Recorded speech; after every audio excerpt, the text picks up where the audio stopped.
అయితే ఇక్కడ ఆయన రాజ్యమునకును మహిమనకును మిమ్మును పిలుచుచున్న దేవుడు. అంటే మనుషులు దేవుని రాజ్యంలో ప్రవేశించాలి అంటే ఈ 5 అర్హతలు కలిగి ఉండాలి. మొదటిది యథార్థమైన మనసు, రెండవది నీతి, మూడవది సత్యం.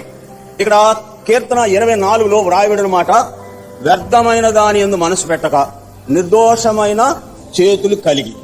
అయితే మనుషులు ఎట్లా ఉన్నారు? దేవుని రాజ్యంలో నివసించడానికి అర్హత కలిగినటువంటి వారు వీరు.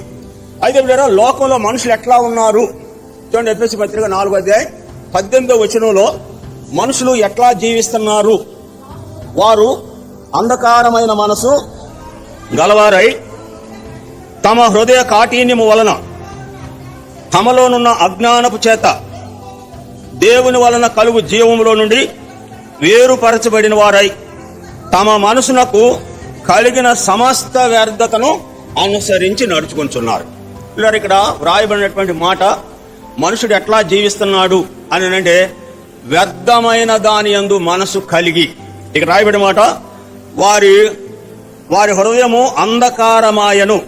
2, వారు దేవుని వలన కలుగు జీవంలో నుండి వేరుపరచబడిన వారై తన హృదయ కాఠిన్యము వలన తమ మనసునకు కలిగిన సమస్త వ్యర్థతను అనుసరించి నడుచుకుంటున్నారు.